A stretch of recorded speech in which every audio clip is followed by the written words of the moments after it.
It must feel very helpless. It does. Yeah. How frustrating is it for you? There's absolutely nothing I can do, even though I would like a chance to do anything. How do you connect with Evan when you're not able to communicate with him? Well, we write letters. For 100 days, Evan Gershkovich's parents and sister have tried to keep the detained American Wall Street Journal reporter's spirits up while he sits in a Moscow prison cell. They write letters to express their love. We think about you every minute of every day. And also to try and make him laugh. Your hair's grown out so quickly. Soon you'll have a very romantic look. I told him in one of those letters that he is my prisoner now. He has to go read my stories that he didn't want to listen to when he was younger. Now he has to read them. And he said that, don't worry about that. I love your stories. Keep writing them. Evan was detained during a reporting trip to Russia in March and is accused by the Russian government of espionage, an allegation the Wall Street Journal, the U.S. government, and his family strongly deny. The charges against him are baseless. He is an innocent journalist and has been wrongfully detained. As he sits in Lefortovo prison, his family says he's missing out on things he loves, covering major news events, attending friends' weddings, and cheering on his favorite sports teams. There have been a lot of developments in Russia in recent days. How much do you miss reading Evan's byline and his stories? Well, I think he would be great.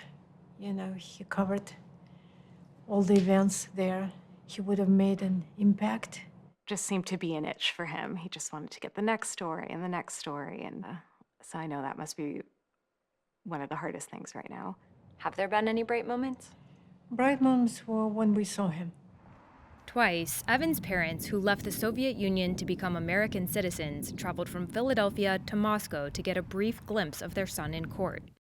At a hearing in June, they were unexpectedly permitted to speak with him as he stood in a glass box known as the aquarium, and they were able to tell him they love him. I was just beside myself, so happy.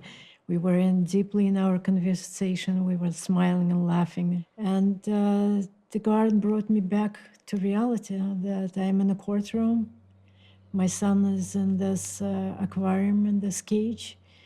And I had to realize where I was because I lost myself in that conversation. I was so happy to see him. Seeing him just brought him a little bit back to me. Just physical closeness made it a little bit more bearable. And how did he seem? He seemed well. He seemed in good spirits. He was smiling. He seemed to be happy to see us as well. Evan's sister Danielle watched that hearing from the U.S. What was your reaction to seeing them speaking? I was just smiling. I was watching this video and I just couldn't wipe the grin off my face. I'm just holding on to those things that are bringing me joy right now. Evan's family has watched, in person and from afar, as judges have ruled against him, upholding his detention, extending it, and rejecting appeals to release him. After sharing a few precious minutes with him, his parents say they were jolted back to reality. You leave the courtroom. You leave the country. Tell me about that. Yes, reality. It's even harder now to leave him there than it was the first time. I try not to think about anything. It's just very hard. You don't want your mind to go there. I don't want my mind to go anywhere. The conviction rate in Russia is nearly 100%. Exactly. Is there Especially in cases like that. Is there anything about his case that gives you hope? No.